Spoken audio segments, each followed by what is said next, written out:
What's going on, Anchor Squad? About to react to another Chaos Multiverse video.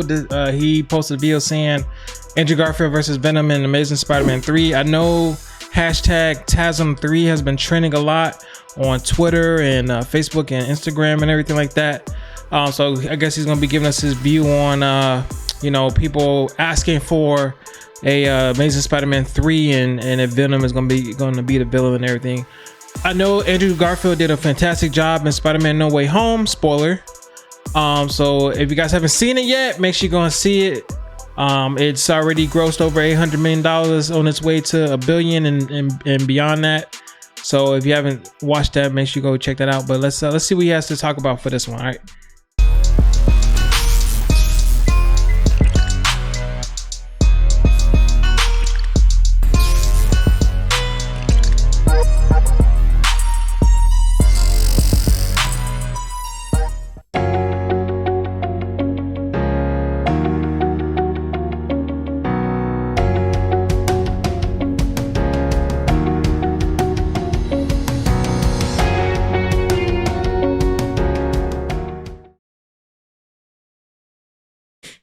Everybody, including myself, have had expectations that Tom Hardy and Tom Holland would meet on the big screen with the respective roles of Eddie Brock and Venom and Spider-Man. Well, what if we got the Spider-Man wrong?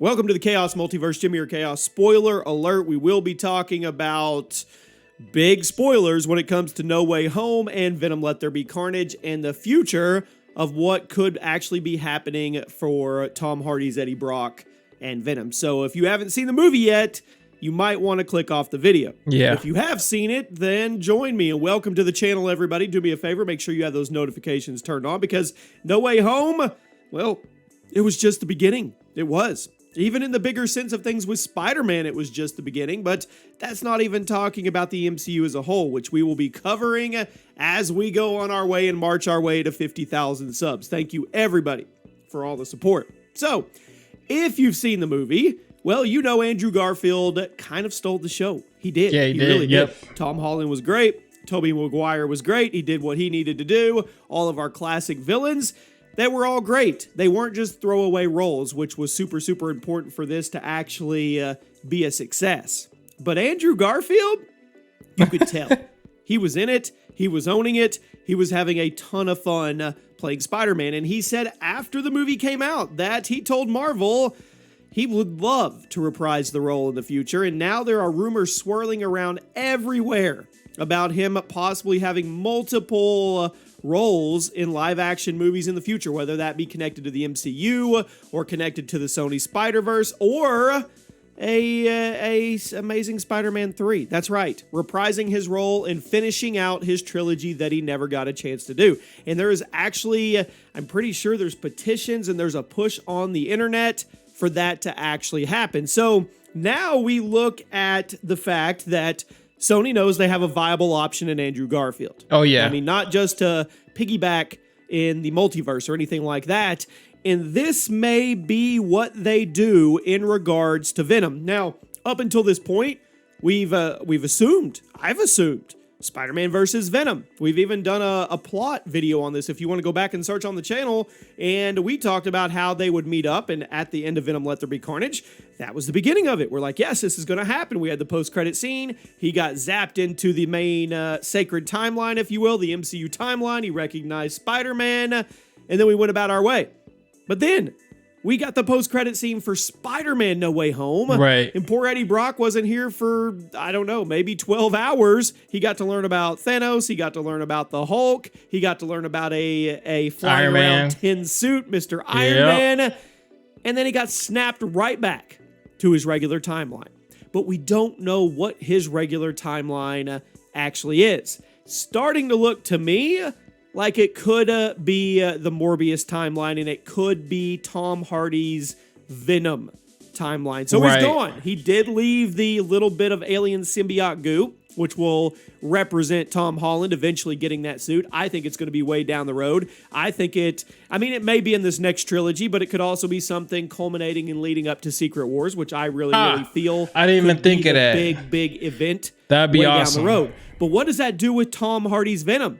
They essentially put him in the position to go up against Tom Holland, and then they pulled him right out. Well, what if his timeline is the Amazing Spider-Man timeline? What if his timeline is Andrew Garfield's? There's multiple payoffs here, my friends. Not only is Andrew Garfield trending, not only do people want to see him as Spider-Man more now than ever, but we know Spider-Man and Venom have to come together. They have to clash, eventually be together, not be together, whatever. Friend or foe, it doesn't matter. Sony would be missing out on $1 billion box office opportunity if they didn't. Well, if they don't want to mess with the convoluted relationship with Marvel and the MCU, they could just do it this way. Andrew Garfield could go up against Tom Hardy's Venom, and it was actually foreshadowed and teased just a little bit in the movie. So when all three Spider-Men are talking about the foes they faced, Tom Holland's talking about he faced a purple alien. Right. And Tobey Maguire references he faced an alien too, and it was the black goo. It was obviously Venom. And then poor Andrew Garfield says he's never faced an alien. He's only, that he's is only good. faced a That couple is foreshadowing people. One right of them there. was a guy in a big mechanical rhino suit. They're making fun of Rhino. The point is, he says, I would like to face an alien. I would like to battle an alien because all of his aliens were actually just human beings that had accidents. Well, that could foreshadow straight into him facing Eddie Brock and Venom, which would put a check next to his name on the list of foes that he's faced, and he would finally get to face an alien. Now, it could be a throwaway line. It could have just been for laughs. Everybody laughed about it. Or it could be foreshadowing for the fact of a tease of what is I to would come. say it makes total sense. I would say it's more foreshadowing than anything, to be honest, though. I mean, because a lot of times the MCU, they put lines in there to foreshadow future movies or events leading up to it. So that'll be my guess too. It makes sense to me that Eddie Brock's timeline is Andrew Garfield's timeline. And if that's the case, this could get really, really interesting, because not only are you going to take Tom Holland into college time and a much more darker tone, probably trilogy that's coming up with him, which is already confirmed, which we'll talk about in another video. You could literally have a parallel with Andrew Garfield finishing out his Amazing Spider-Man, and if the multiverse is still popping in 2 or 3 years, 4 years, they could come back together to fight the Sinister Six. There's so many options now that they could actually do. But this one makes sense. Andrew Garfield has not fought an alien. He wants to fight an alien. Venom is an alien. Venom could be in Andrew Garfield's timeline. So I think this one could actually happen. I hope it does. I would love to see the Amazing Spider-Man 3 happen, and Venom, Eddie Brock, Tom Hardy is the alien foe against Andrew. Let me know your thoughts, guys. If you've seen the movie, let me know your thoughts about what'd you think? What'd you think about Andrew? I thought he stole the show.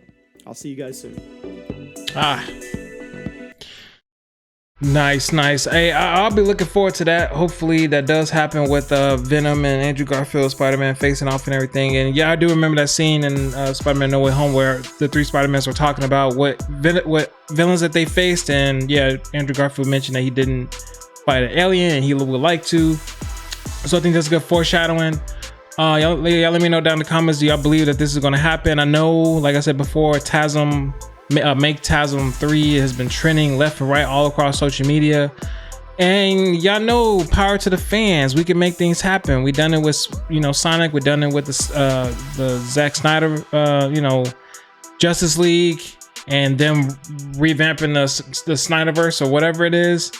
But the fans, the louder voice that we make, the more that can come towards us. So we're just gonna have to wait and see what happens, though. All right, y'all. If y'all like my reaction to this, post your comments down below. Like and share with all your friends. Subscribe to the channel for more reaction videos. Make sure y'all give the video a thumbs up. J Anchor 100 down for 100,000 subscribers, and J Anchor is out.